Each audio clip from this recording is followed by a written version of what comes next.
हमारे इस news channel में आप सभी का स्वागत है। आइए देखते हैं दुनिया भर की तमाम खबरें। भारत और नेपाल का आपसी मामला। काला पानी मुद्दे पर भारत के खिलाफ नेपाल को भड़काकर अब चीन शांति दूत बनने की कोशिश कर रहा है। चीनी विदेश मंत्रालय ने एक बयान जारी कर कहा कि यह मुद्दा भारत और नेपाल का आंतरिक विषय है, इसे दोनों देशों को शांतिपूर्वक निपटाना चाहिए। बता दें कि भारतीय सेना प्रमुख नेपाल के ऐसे व्यवहार के पीछे चीन का हाथ बता चुके हैं। काला पानी में सड़क निर्माण को लेकर भारत और नेपाल के बीच कथित रूप से विवाद को हवा देने के बाद चीन अब शांति का पाठ पढ़ा रहा है। चीनी विदेश मंत्रालय के प्रवक्ता झाओ लिजियान ने मंगलवार को कहा कि काला पानी सीमा पर मुद्दा भारत और नेपाल के बीच का है और उम्मीद जताई कि दोनों पड़ोसी देश एक तरफा कदम उठाने से परहेज करेंगे और मैत्रीपूर्ण ढंग से अपने विवाद को सुलझाएंगे। बता दें कि इन दिनों काला पानी को लेकर भारत और नेपाल के रिश्तों में तनाव देखा जा रहा है। नेपाल के ऐसे व्यवहार के लिए भारत चीन को जिम्मेदार मान रहा है। शुक्रवार को सेना प्रमुख जनरल मनोज मुकुंद नरवणे ने संदेश दिए हैं, नेपाल के लिपुलेख मुद्दा उठाने के पीछे कोई विदेशी ताकत हो सकती है। जनरल नरवणे ने कहा था, मुझे नहीं पता कि असल में वे किस लिए गुस्सा कर रहे हैं। पहले तो कभी प्रॉब्लम नहीं हुई, किसी और के इशारे पर ये मुद्दा उठा रहे हो, यह एक संभावना है। चीन का नाम भले ना लिया हो मगर नेपाल में उसका दखल किसी से छिपा नहीं है। नेपाल के राजदूत ने भी कहा कि काली नदी के ईस्ट साइड का एरिया का है, इसे लेकर कोई विवाद नहीं है। आर्मी चीफ ने कहा था कि जो रोड बनी है वह नदी के पश्चिम की तरफ बनी है, तो मुझे नहीं पता कि वह असल में किस चीज को लेकर विरोध कर रहे हैं। पिछले दिनों धारचूला से लिपुलेख तक नई रोड का रक्षा मंत्री राजनाथ सिंह की ओर से उद्घाटन किया गया था। इस रोड पर काठमांडू ने आपत्ति जताई है। इस रोड से कैलाश मानसरोवर जाने वाले तीर्थ यात्रियों की दूरी कम हो जाएगी। नेपाल के विदेश मंत्री प्रदीप कुमार ग्यावली ने भारत के राजदूत विनय मोहन यात्रा को तलब कर लिया था। जवाब में भारत ने अपनी पोजीशन साफ करते हुए कहा था कि उत्तराखंड के पिथौरागढ़ जिले में हाल ही बनी रोड पूरी तरह भारत के इलाके में है। ग्यावली ने सोमवार को एक ट्वीट में जानकारी दी कि कैबिनेट ने 7 प्रांत, 77 जिलों और 753 स्थानीय निकायों वाले नेपाल का नक्शा प्रकाशित करने का निर्णय लिया है। इसमें लिम्पियाधुरा, लिपुलेख और काला पानी भी होंगे। वर्तमान विवाद की शुरुआत 1816 में हुई थी। तब ब्रिटेन के हाथों नेपाल के राजा कई इलाके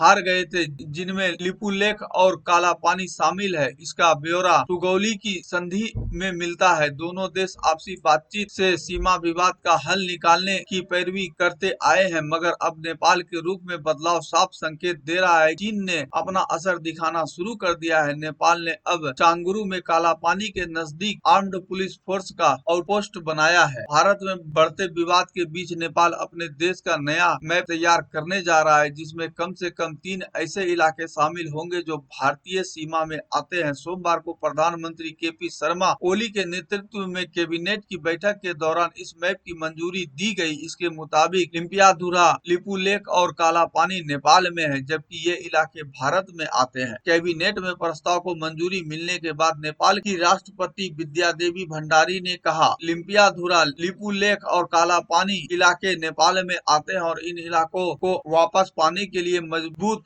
कूटनीतिक कदम उठाए जाएंगे। नेपाल ने सभी इलाकों को दिखाते हुए एक आधिकारिक मानचित्र जारी की है।